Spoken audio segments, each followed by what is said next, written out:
ଯେତେବେଳେ 2023 ମସିହାରେ ନବମ ଶ୍ରେଣୀରେ ପଢ଼ୁଥିଲି ମୋ ଗାଁର ତାପସ ବେହେରାଙ୍କ ପାଖକୁ ମୁଁ କୋଚିଂ ଯାଉଥିଲି।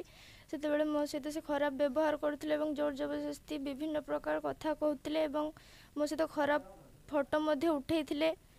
ଏବଂ ସେତେବେଳେ ମୁଁ ବାଧ୍ୟ ହୋଇ ଘରେ କଥା କହିଥିଲି। ଘରେ କହିବାରୁ ମୋ ଘର ଲୋକ କୋଚିଂ ମଧ୍ୟ ବନ୍ଦ କରିଥିଲେ। ଦଶମ ବେଳେ ମୁଁ ଯେତେବେଳେ ପରୀକ୍ଷା ପାଖେଇ ଆସିଥିଲା ସେତେବେଳେ ସେ ମଧ୍ୟ ମୋତେ ବାବ ଏସେ ଏମିତି ବହୁତ ପ୍ରକାର କଥା ଖରାପ କଥା କହୁଥିଲା।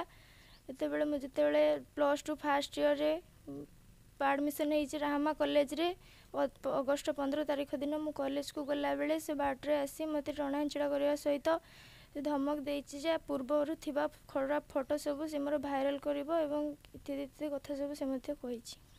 ତମ ସାଙ୍ଗରେ କ'ଣ ସେ ବ୍ୟବହାର କରୁଛି ସବୁ? ଫିଜିକାଲ ରିଲେସନ୍ ରଖିଥିଲା? ହଁ, ଶାରୀରିକ ସମ୍ପର୍କ ରଖିବା ପାଇଁ ଚେଷ୍ଟା କରିଥିଲେ ଜୋର ଜବରଦସ୍ତ। ତମେ କ'ଣ ଚାହୁଁଛ? କ'ଣ ଚାହୁଁଛ ଏବେ? ମୁଁ ଚାହୁଁଛି ମୋତେ ନ୍ୟାୟ ମିଳୁ, ନଚେତ୍ ମୁଁ ବାଧ୍ୟ ହୋଇ ଆତ୍ମହତ୍ୟା କରିବି। ମୋ ଝିଅ ତାପସ ବେହେରା ପାଖକୁ ଟ୍ୟୁସନ୍ ଯାଉଥିଲା।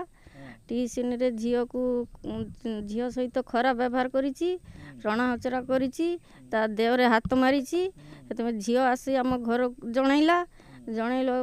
ଆମେ ଝିଅ ଇଜ୍ଜତ ପାଇଁ ବାହାରକୁ କଥା ବାହାର କଲିନି, ରଖିଲି।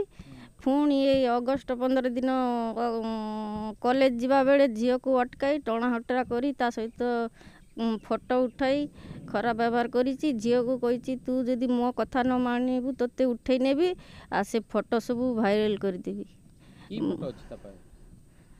2 ଜଣର ଫଟୋ ଉଠାଇଛି, ଖରାପ ଫଟୋ। ଏଥିପାଇଁ ଆମେ ଯାଇ ଥାନାରେ ଏଫଆଇଆର୍ ଦେଲୁ। ଆଜି 3 ଦିନ ହେଲା କିଛି ନ୍ୟାୟ ମିଳିଲାନି। ଆମେ ସେଥିପାଇଁ ଆଉ 2 ଦିନ ଅପେକ୍ଷା କରୁଛି। ନ୍ୟାୟ ନ ମିଳିଲେ ବାଧ୍ୟ ହୋଇ ଆତ୍ମହତ୍ୟା କରିବି। କାହିଁକି ଆତ୍ମହତ୍ୟା କରିବି? ଝିଅର ନ୍ୟାୟ ମିଳିଲେ। ସେ ତାପସ ବେହେରା କ'ଣ କରେ? ଟ୍ୟୁସନ୍ କରେ? ହଁ। ବାହା ହେଇଛି ସେ? ହଁ, ତା 2ଟା ଝିଅ। ସେ ବିବାହିତ? ହଁ। ଘରେ ଖାଇବା ପିଇବା ଏବେ ଚାଲିଛି? ଝିଅ କନ୍ଦାକଟା? ଝିଅ କନ୍ଦାକଟା କରୁଛି। ଆମେ କଲେଜ ବନ୍ଦ କରିଦେଇଛି। ଝିଅ କହୁଛି ମୁଁ ଆତ୍ମହତ୍ୟା କରିବି। ଝିଅକୁ ଜଗିକି ରଖିଛି। ଝିଅ କହୁଛି ମୋତେ ନ୍ୟାୟ ମିଳିଲେ ମୁଁ ଆତ୍ମହତ୍ୟା କରିବି। ପୋଲିସ କ'ଣ କହୁଛି? ପୋଲିସ ତ 3 ଦିନ ହେଲା ଏଫଆଇଆର୍ ଦେଲି। ପୋଲିସ ଏପର୍ଯ୍ୟନ୍ତ କିଛି ନ୍ୟାୟ ଦେଇନି। ଆପଣ କ'ଣ ଚାହୁଁଛନ୍ତି? ଆମେ ନ୍ୟାୟ ପାଇବା ପାଇଁ ଚାହୁଁଛି। କ'ଣ ନ୍ୟାୟ ତାକୁ ଆରେଷ୍ଟ କରିବା ପାଇଁ। ନ୍ୟାୟ ନ ମିଳିଲେ ଆମେ ବାଧ୍ୟ ହୋଇ ଥାନାରେ ଯାଇ ଆତ୍ମହତ୍ୟା କରିବି। ମା ଝିଅ ହେବ ବାବୁ ଆମର ନାତୁଣୀ ଟ୍ୟୁସନ୍ ପଢ଼ିବାକୁ ଯାଇଥା ତାପସ ବେହେରା ପାଖକୁ। ସେ ଟ୍ୟୁସନ୍ ଯିବା ବେଳେ ତାକୁ ଟ୍ୟୁସନ୍ ଗଲେ ପଢ଼ିବା ପାଇଁ କଥାବାର୍ତ୍ତା ହେଇଥାନ୍ତି। ତାପରେ ଦିନେ ରାତି 12ଟା-1 ବେଳେ ଫୋନ୍ ଆସିଲା। ଫୋନ୍ ଆସିତେ ମୁଁ ଫୋନ୍ଟା ତୁଳିଲି। କିଏ କଥା କହୁଛି ଏତେ ରାତିରେ? ମୁଁ ମୂର୍ଖ ଲୋକ ତ ଫୋନ୍ ଟିପିବାକୁ ଜାଣିନି, ଖାଲି ଆସିଲେ ତୁଳିବ। ତୁଳିଲେ କହିଲେ କିଏ କହୁଛ? ନା ମୁଁ ତାପସ ବେହେରା କହିଛି। ଏତେ ରାତିରେ କାହିଁ ଫୋନ୍ କରୁଛୁ? ନା ସେ ଫୋନ୍ କରି କହିଲା ଯେ ସେ ତାପସ ବେହେରା। ହଁ, ରାତ୍ରି ତେତେବେଳେ 2ଟାର ହେବ। ସେତେ ରାତିରେ ଫୋନ୍ ଆସିଲା। ଫୋନ୍ ଆସିତେ ମୁଁ ଫୋନ୍ଟା ତୁଳିଲି। ଝିଅ ତ ନିଦ ହେଉଛି। ମୁଁ ଫୋନ୍ଟା ତୁଳିଲି। କେ ନା ମୁଁ ସେଇ ଟ୍ୟୁସନ୍ ମାଷ୍ଟର ନା କହିବା ସେଇ ତାପସ ବେହେରା କହିଲା ମୁଁ ତାପସ। କ'ଣ ପାଇଁ ଫୋନ୍ କରିଛୁ ଏତେ ରାତିରେ? ମୁଁ ପଚାରିଲି। ରାତିରେ କହିଲା ସେ ରାତିରେ ପଢ଼ୁଛି କି ନା ଝିଅ, ସେଇପାଇଁ ମୁଁ ଫୋନ୍ କରିଲି।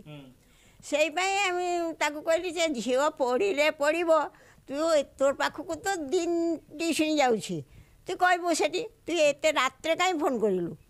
ସେଇପାଇଁ ମୁଁ ତାকে ଧମକ ଦେଲି ତୁଇ କାଲି ଆମ ବାଟରେ ଆସିଲେ ଏପଟେ ମୁଁ ତୋକେ ଦେଖିବି। ତାକୁ ମୁଁ ରାତିରେ ଏକୁଟିଆ କହିଲି। କହିତେ ସେଇଦିନ ଆଉ ଫୋନ୍ ଟୋନ୍ ମୁଁ ଆପଣଙ୍କୁ କିଛି କହିଛି? ହଁ, ଲାତୁଣୀ କହିଛି। ସେ ଯିବନି ଟ୍ୟୁସନ୍ ଯିବନି। ଯେତେବେଳେ କହିଲା ଯେ ମୁଁ ଆଉ ଟ୍ୟୁସନ୍ ଯିବାନି, କାହିଁ ଯିବୁନି? ନା ସେ ତାପସ ବେହେରା ଭଲ ଲୋକ ନୁହଁ, ସେ ଖାଲି ଆଲତୁ ଫାଲତୁ କଥା କହିବ ଆଉ ସେ ଦେହରେ ହାତ ମାରିଦେବ। আর সেইপাই ମୁଁ ଭଲ ଲାଗେନି ତା ପାଖକୁ ଟ୍ୟୁସନ୍ ଯିବାକୁ। ଆମର ବି ଟ୍ୟୁସନ୍ ବନ୍ଦ କରିଦେଲି। ଝିଅ ତ ଏମିତି କଥା କହୁଛି, ତା ଲୋକଟା ଭଲ ନା, ତାକେ ମୁଁ ଟ୍ୟୁସନ୍ ବନ୍ଦ କରିଦେଲି।